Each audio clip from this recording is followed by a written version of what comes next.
We're back out here once again, and today we're talking about how your September slump may be because when you're out on the water, you're not showing those bass something as different as you think you are. What do I mean? Well, stick around, we're going to talk all about it. There we go, there's another one. That's a good one. Come on, you. Come on. Stay down, stay down, stay down, stay down, stay down. Ooh, come on, you. Whoa, come on, you're not going anywhere. Oh, that's a good fish.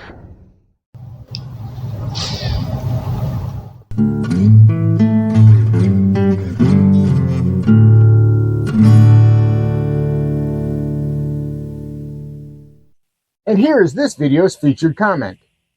Congratulations! If you would like to have a chance to have your comment featured in an upcoming video, all you've got to do is leave a comment. And now, on with the video. Welcome back to lowbrow fishing. And for many anglers, the month of September is the hardest month of the entire year when it comes to bass fishing. You head out to the water and all you do is put up zeros. You skunk time and time and time again. You wonder if you're ever going to break out of that funk, if you're ever going to break out of that slump and start putting bass in the boat again. I call it the September shutdown because it happens every single year. Some years are worse than others, but this year is particularly rough for everyone. And you'll hear a lot of other anglers, YouTubers included, say, whenever you're not catching fish, whenever things are very, very rough, that's not the time to try something new. But I have to disagree with that vehemently. Whenever things are going rough and what you're using, your confidence base and your normal tricks and techniques aren't using, that's definitely the best time to change things up. Now, why? Well, because you're not showing those bass something different. And if you're trying to show those bass something different, a lot of times you're not nearly as different as you think you are. We're going to talk about that because it really plays into what I'm talking about in this video. It really plays into how it affects us out on the water. We've heard it before. By now, those bass have seen every single thing. They've seen it every single thing, every single way. So you have to think about that. You're fishing a jerkbait, you're fishing a lipless crankbait.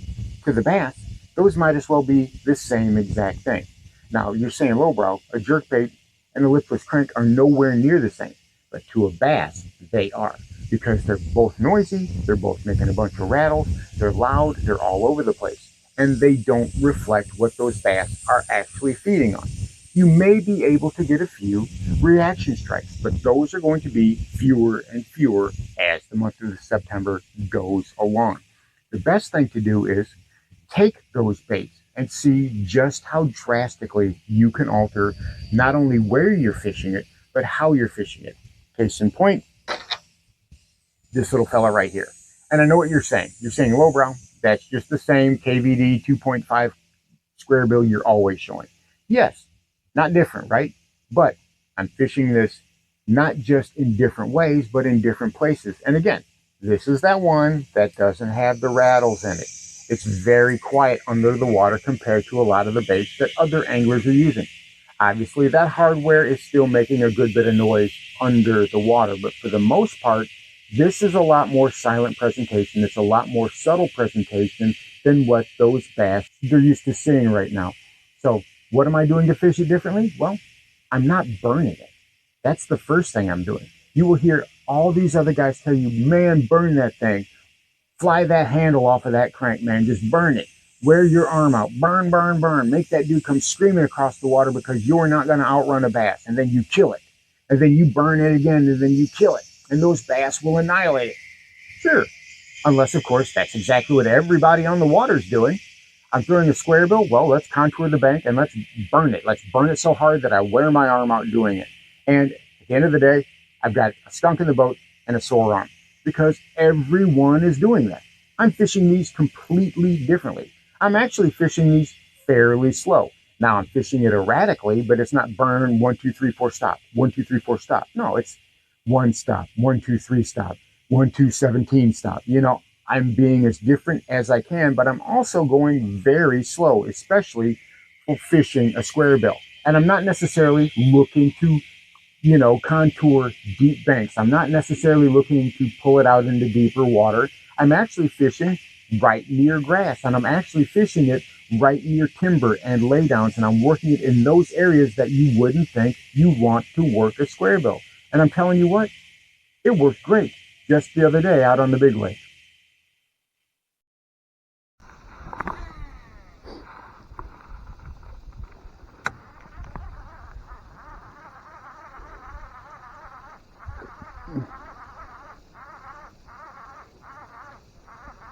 Nice bird, very nice. Dive bomb right into, that was a kingfisher, by the way. Ooh, got him. That's a good fish. Nope, nope, nope, nope, nope, nope, nope, nope, nope, nope. He came up and got it right at the boat.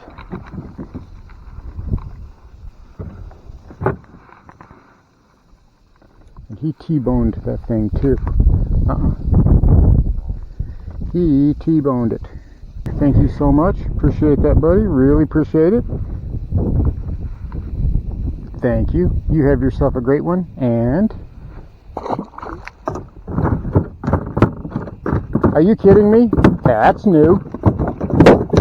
All right. Look. I get it. There's a monster in the water. You want to be friends. Whatever. Let's try that again. And there he goes. All right. Let's go catch another one. So that was a really nice fish. Didn't take but a couple of casts, and I was on some nice bass. I was able to work that area pretty well. Now, I had to pick off some hydrilla every once in a while, but that's the consequence of it. You've got to go where those fish are, and if you're going to be showing them something different, showing them something unexpected, then you really have to be different. And those bass will respond to it. So like I said, things don't work, then it's time to shift gears.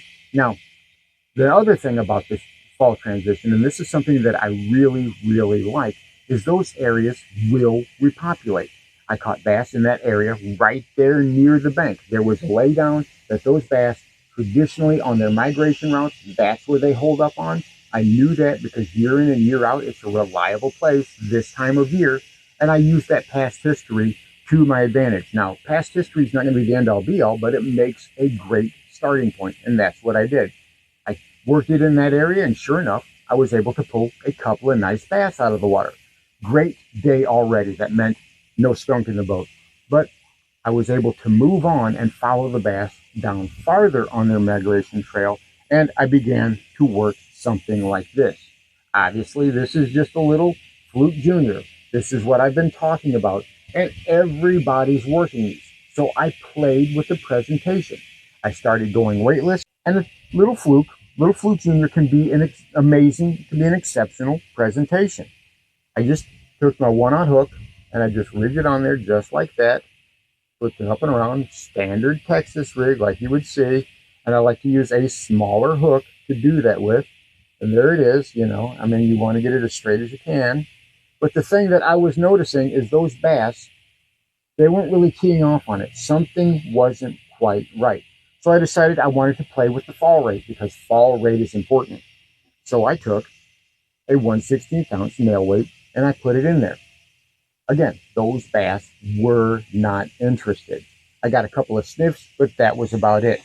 So I said, all right. Took my wire pliers, took that nail weight, and I ended cutting up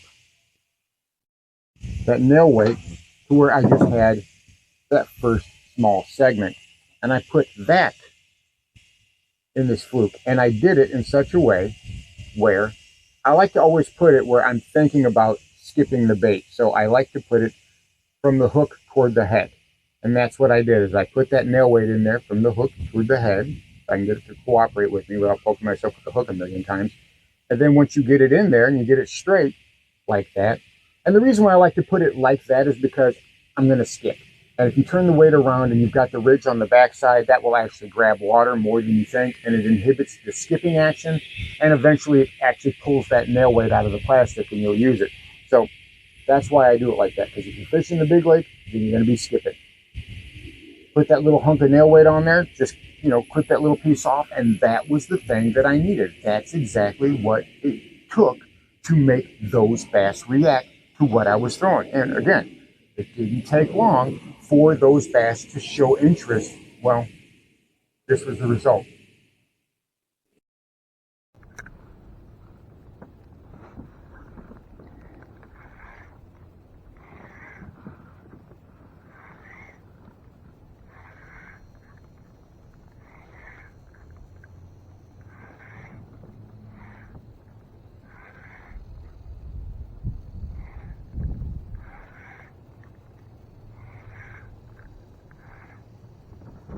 Got him.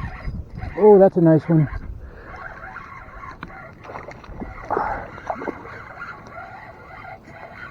That's a nice one, kids. That's another nice one. We've been catching toads all day. That's probably, I don't know if that's the biggest one or not, but you're not spitting that hook, buddy. You're coming to me. I got him right in the roof of the mouth.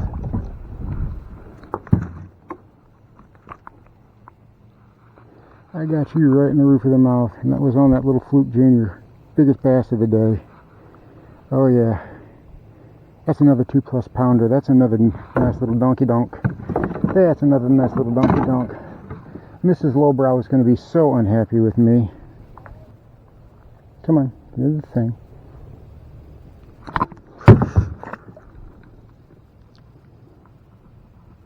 I just lost my phone. I just lost my phone in the water. Oh well. Thank you so much, Mr. Fish. I sure do appreciate that. You have yourself a great day. Now, there was a price to pay for catching that fish, and that was my phone went for a swim. So for everyone who was trying to get in touch with me, I'm not ignoring you. My phone is now sleeping with the fishes, and I'm using a backup camera until my new phone comes in the mail. So like I said, I'm not ignoring it. But you can see, very simply, those bass were activated by just the shuttle change. It was enough of a difference that it stood out to those bass. Those bass said, hey, we've not seen that before. That looks very realistic, and it looks like it's something that's very tasty. And it worked. But here's a cool thing, is when I didn't catch any more bass in that area, I pulled, I think, 2 or 3 out of that one spot, I actually headed back to the first place. Because those bass, you give them time in the fall, they will restack on those spots, on those migration routes, because that's how it works. The bass come up, they hit that spot, and then they move on. And then the next wave of bass come up, and they hit that spot, and they move on. So I was able to come back to that spot after a couple of hours, and I was able to pull even more bass off of that spot. So it was a great way to fish. It gave me a lot of confidence in what I was doing. And that's the key, right? When you don't have the confidence, it's hard to remain focused. And if you're not remaining focused, then it's hard for you to work the cast the way that you need to work the cast. The fun part is whenever you're so excited that every single cast can catch you a fish, that you feel a piece of vegetation on there and you're setting the hook. You're like, oh, that was vegetation. That's when it's fun, because you're catching so many fish. And the last time I was out at the water was the best day that I've had in September in a long time. And it all was about showing those bass something differently, playing the game completely differently. Even if I was using something that wasn't quote unquote lifelike, like that square bill, I was able to draw those bass's attention by working it in really odd ways. So that's my suggestion to you. If you're not catching fish and you're having real struggles every single time you get out on the water, try doing that, and you'll be amazed at the difference it can make. Work those baits in completely different ways in completely different locations. Don't be afraid to experiment with it, because when it comes to showing those bass something different, a lot of times you got to be very different. So there you have it, how during the month of September, a lot of anglers just aren't being as different as they think they are out on the water.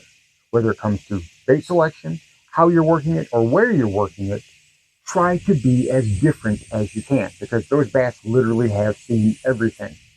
Don't be afraid to experiment, especially when that well seems to run dry. And you'll find that changing things up can really be a productive way to catch those really tough bass during the month of September. Thanks for watching Lowbrow Fishing. We'll catch you in the next one.